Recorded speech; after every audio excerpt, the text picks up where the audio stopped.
Well, here's Snow Dog 2011 now. Right here out in the front yard, right in front of my house right at the moment. I kind of thought he was coming out to be a bunny for a little while there. See if we can walk around and get a little profile view. Snow Dog 2011. Walk around him through the snow. So, there's the back of the Snow Dog. There's his little cheekies. His cheeks. Hello, little Snow Dog. What are you, a Spitz, a white German Shepherd? Are you Bolt? Maybe you're Bolt.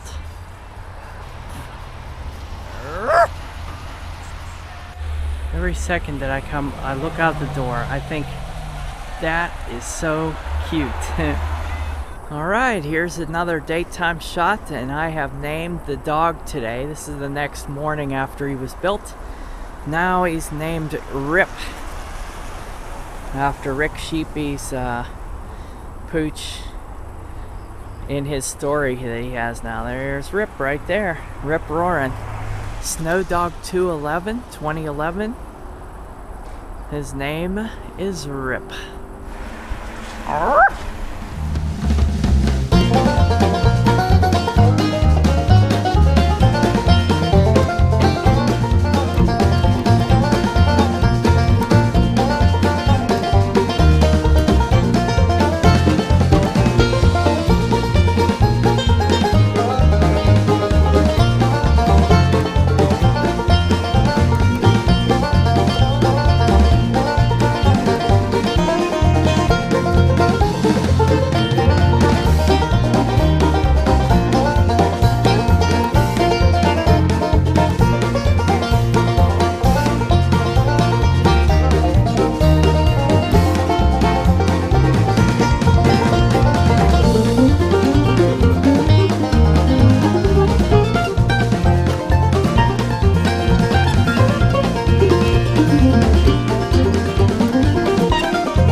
On the banks of this river in Korea in 1951, America, Britain and their United Nations allies were locked in a battle with tens of thousands of communist troops.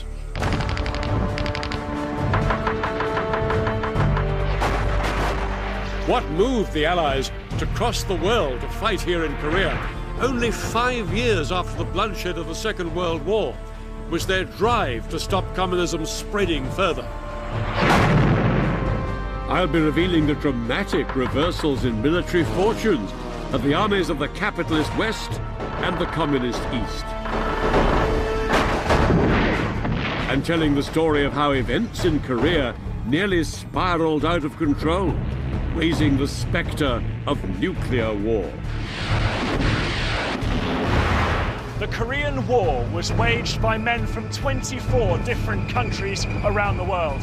Men divided by ideology, but also by the way they fought. On one hand, massive firepower. On the other, overwhelming numbers.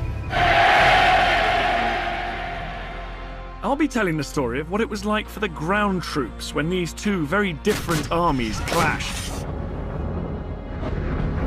And describing the brutal fighting often waged in extreme conditions across the entire Korean peninsula. This is the story of a largely forgotten conflict, and of the battle that took place here on the Imjin River during the Communist Spring Offensive of 1951. A battle that was to be a turning point in the war for Korea.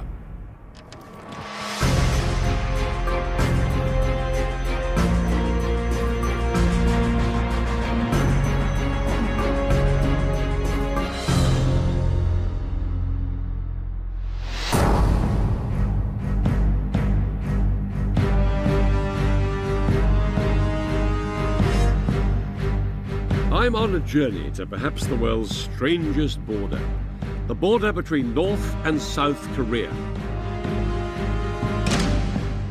Right now, I'm about to enter the South Korean side of the 4-kilometer wide security zone that straddles the entire length of the boundary. This zone is effectively a no-go area, policed by troops from the United Nations. Marked out by miles of barbed wire fences and defended with landmines.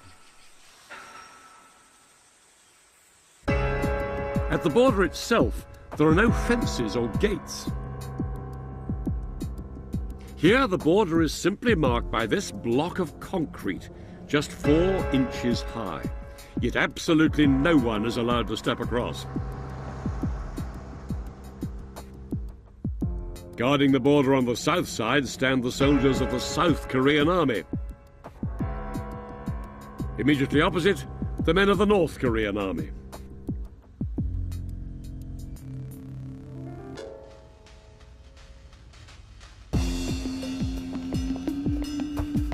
The only place along the entire border that the two sides are in direct communication is on this spot, where a few huts literally straddle the border. Strictly speaking, standing here, I'm in South Korean territory. But if I step beyond this table here, in theory, I'm inside North Korea. Although practically speaking, the mysterious country of North Korea lies beyond that guarded and locked door over there.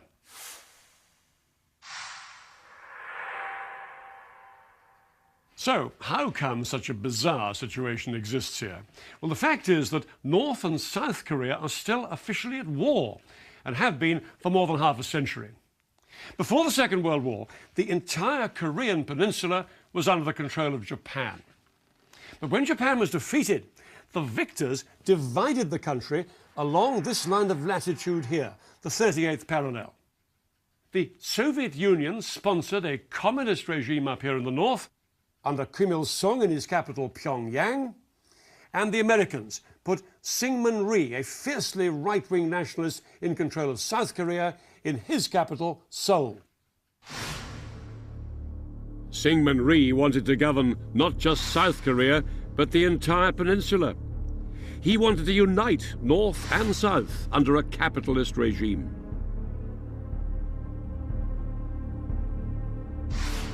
In the North, his opposite number and bitter enemy, Kim Il-sung, also wanted to unify the Korean peninsula, but under the banner of communism. Each man had his dream of unifying Korea under his rule, but neither of them did very much about it. Until just after 4 a.m. on the 25th of June 1950, when, without any warning, North Korea invaded the South. Within hours, 130,000 men of the North Korean army were pouring across the border. The North Korean army caught the South Koreans utterly unprepared. The South Koreans could barely muster a fighting force.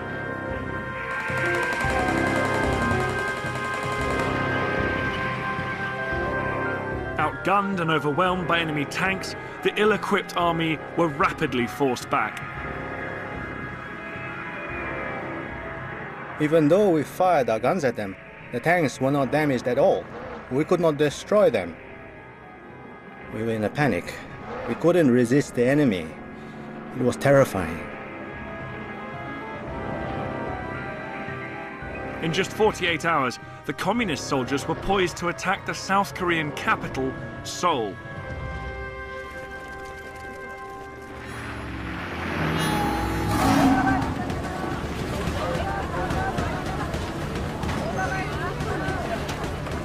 Seoul was the jewel in the crown of South Korea, and the North Korean army's attack on it was swift and certain.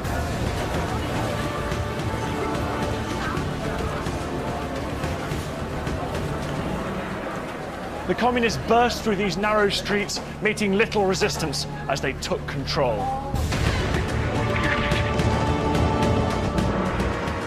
The North Korean troops swamped the city. And by June the 28th, just 3 days after the invasion, communist flags were flying over Seoul.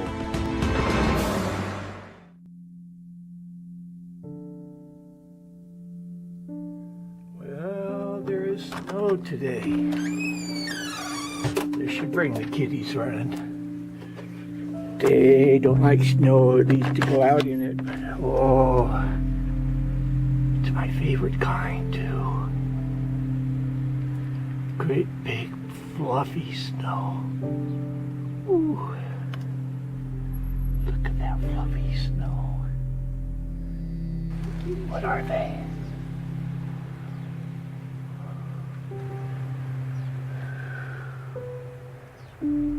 Big fat fluffy snow. Oh yeah, and the birds in the trees. I don't know, but they may be pine siskins. I can't tell. I don't have a good enough camera to tell.